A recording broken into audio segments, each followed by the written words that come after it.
देखो बाबू, आज हम लोग आप लोग को समझाना चाहेंगे जाने कि आर्ट्स के बच्चे जो है, जो सोशल साइंस पढ़ने वाले विद्यार्थी हैं, उसकी सफलता के क्या मूल मंत्र हैं? कैसे सफल होंगे? और यदि आपने इस स्ट्रीम को चुना है, यदि आप इस क्षेत्र में आए हैं, तो आपको भी साइंस वाले विद्यार्थी की तरह कैसे सफलता मिले? हालाँकि साइंस वाले विद्यार्थी भी सभी लोग सफल नहीं होते, सफल वही होते हैं जो पढ़ते हैं। उसी तरीके से आर्ट्स में भी लेने वाले संख्या सबसे अधिक है, लेकिन सफल वही होते हैं, सफल वही होंगे जो पूरी तरीके से मेहनत करेंगे। दैट मीन जिनका पूरी तरीके से डेडिकेशन पेपर की तरफ होगा। इसलिए यदि आज पेपर को लिए हैं तो इसको पढ़िए। एक हाथ में हमेशा यानी कि पॉकेट में पेन और एक डायरी हमेशा अपने पास रखिए। एक पॉकेट डायरी और एक रजिस्टर जब आप पढ़ने के लिए बैठते हैं तब। जैसे कि मान लिया आप इतिहास ही पढ़ने के लिए बैठते हैं, तो इतिहास यानी हिस्ट्री इतना इंटरेस्टिंग पेपर है कि जितना बार पढ़िएगा उतना ही ज़्यादा आपका जो है मज़ा आएगा।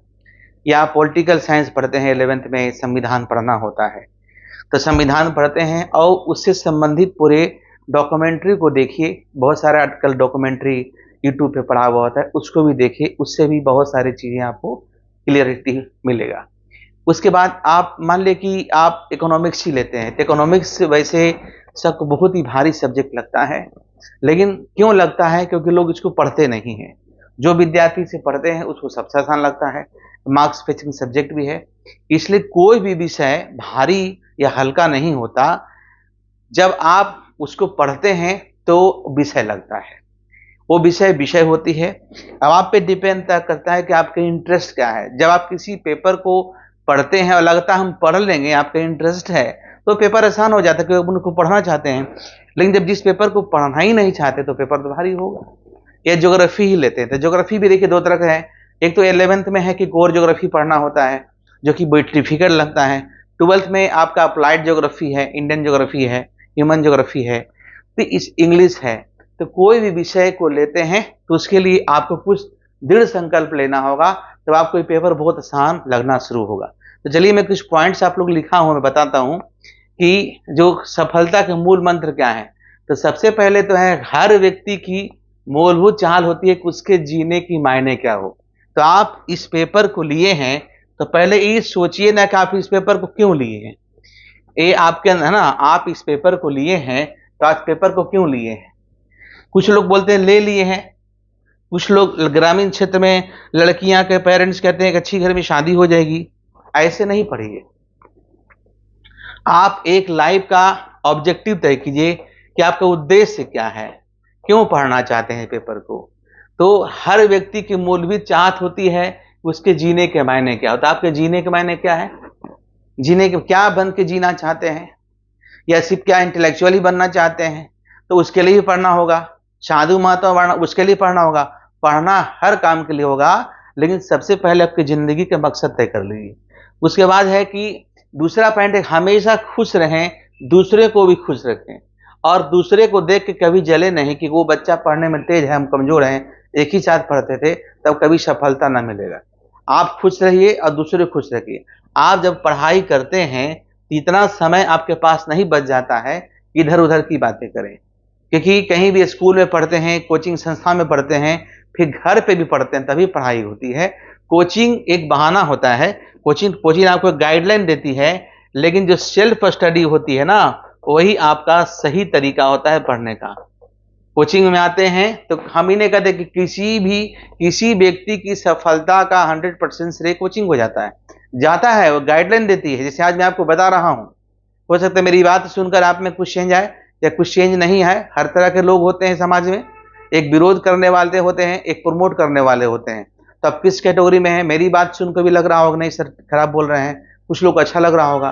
तो हर समाज में या हर परिवार में या हर देश में दो तरह के लोग होते हैं। अगर एक तरह के लोग होते हैं तो अपोजिशन पार्टी होता ही नहीं होता, विरोध करने वाला होता ही नहीं, झगड़ा ही नहीं होता। तीसरा है कार्य पूर्ण लगन और उत्साह। जैसे मेरा कोई भी काम करे, कोई भी पेपर को पढ़ें, किसी विषय के भी पढ़ें, तो उसको डेडिकेशन के साथ पढ़ें और नोट्स जरूर बनाएं। लिखने की आदत, यदि अधिकारी बनना चाहते हैं तो सुनने की आदत, लिखने की आदत दोनों होना चाहिए, यदि सुनने की क्षमता होगी, लिखने की क्षमता होगी, तो आपके अंदर बोलने की क्षमता अपने आप आ जाएगी। तो ये तीसरा पॉइंट है, कार्य पूर्ण लगन से उत्साह से करें और समय के पाबंद रहें कि कौन समय क्या करना है।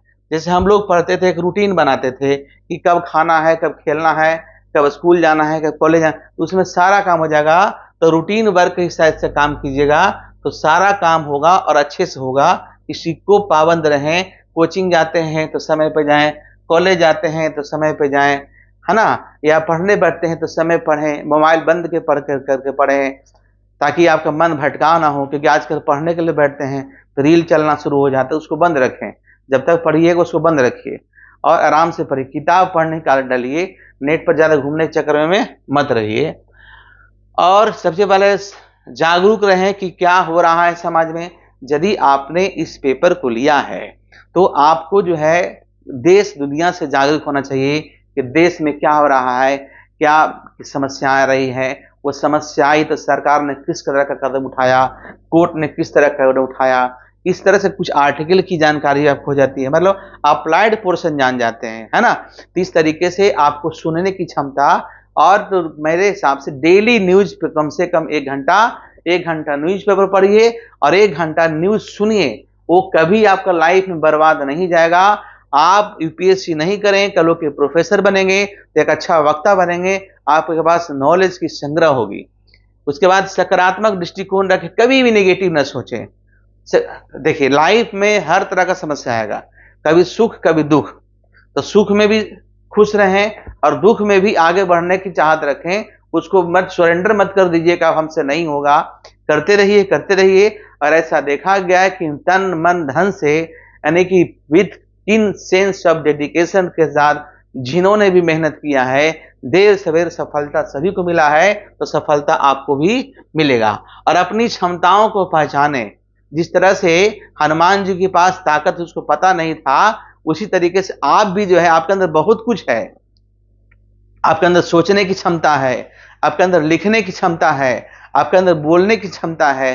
तो जरूरत होती है उसको एक अच्छे तरीके से ऑर्गेनाइज करके उसको प्रेजेंटेशन करने का। अपनी हार की संभावना समाप्त कर दें। और देखिए, एक स्टूडेंट्स के लिए सबसे बड़ा हथियार होता है पढ़ाई। एक स्टूडेंट्स के लिए सबसे बड़ा हथियार होता है पढ़ाई। कोई समाज में, कोई परिवार में अगर आपसे नफरत भी करता है, कोई दोस्त अगर आपसे नफरत भी करता है, लेकिन पढ़ाई एक ऐसा हथियार है जिससे सबको चुप कर सकते हैं लॉन्ग रन में। शॉर्ट रन में कुछ ना कुछ परेशानी आती है। और दूसरी बात है, कार्यों से ही दूसरे का दिल जीता जा सकता है, ना कि महज शब्दों से। मैंने पहले कहा कि सिर्फ बोलने से किसी का जीतिएगा नहीं, उसको करके दिखलाइए। कोई काम कहते कि हम ये कर ले, उसको करके दिखाइए। और खाली कुछ लोग बनाने वाले बात होते हैं समाज में, कुछ टीचर्स होते हैं, कुछ स्टाफ मेंबर्स होते हैं, या कुछ एम्प्लॉयज होते हैं समाज में, एक परिवार में कुछ सदस्य होते हैं जो मीठा मीठा बोलते हैं और अंदर अंदर जहर करते हैं।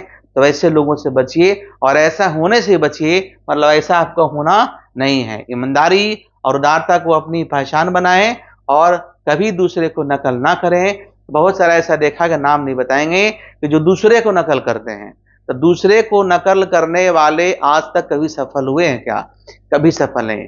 इसलिए आपके अंदर जो क्षमता है, हाँ, सबको सुनिए, सबको देखिए, लेकिन आपके अंदर जो क्षमता है उसके हिसाब से आप अपनी तैयारी करें, आप अपनी पढ़ाई करें, आप अपने आप को प्रेजेंट करें, दूसरे का नकल ना करें। दूसरे की बात है, हम दूसरे का नकल करने का मतलब है कि हम आपको पढ़ा रहे हैं तो हमारे ऐसा कोई नहीं पढ़ा सकता ना। हमसे अच्छा पढ़ा सकता है, हमसे खराब पढ़ा सकता है, और हमारे ऐसे पढ़ाने की कोशिश करेगा तो फंस जाता है। कोई व्यक्ति, कोई अमिताभ बच्चन नहीं हो सकता। अमिताभ बच्चन से अच्छे हो सकते हैं, खराब हो सकते हैं। कोई मोदी जी नहीं हो सकते हैं, मोदी से अच्छे हो, मोदी से खराब हो सकते हैं। कोई इंदिरा गांधी नहीं हो सकती है। इसी तरीके से मैं सलाह देता हूं, आप नकल से बचें और अपने हिसाब से पढ़ें। आपको देर से फिर क्या होगा, सफलता मिलेगा। तो मैं बता दूं, हमारे यहाँ 11, 12 और BA आर्ट्स की पढ़ाई होती है। जिस किसी व्यक्ति को जुड़ना है तो पंकज इकोनॉमिक्स आर्ट्स हमारा एड्रेस है। यहाँ पे आप अपना क्लासेस को ज्वाइन कर सकते हैं। देखिए, Ashok Rajpath opposite Patna university, pillar number 59, दिशा कॉम्प्लेक्स, ग्राउंड फ्लोर। और ये आपका मोबाइल नंबर है। आप यहाँ पे आके क्या हो सकता है, जुड़ सकते हैं। और आप जो है, अगर आपने 11th और 12th में आर्ट्स रखा है तो बेहतरीन सुविधा हमारे देते हैं, बेहतरीन फैकल्टी टीम आपको देते हैं, जो आपको सफलता की राह बताएँगे। और जो मैंने कहा, जो पढ़ते कुछ हमारे यहाँ ऐसे लाइव क्लासेस भी चलता है, लाइव क्लासेस से जुड़ सकते हैं। लेकिन यदि आपको आने की क्षमता है और आ सकते हैं पटना में, तो पटना में आकर रहे पढ़े। ऑफलाइन का कोई सब्स्टिट्यूट नहीं है। और मैं विश्वास दिलाता हूँ, यदि आपने आर्ट्स लिया है तो आपको एक दिन सफलता अवश्य मिलेगा, अगर सही तरीके से पढ़ते हैं तब। धन्यवाद।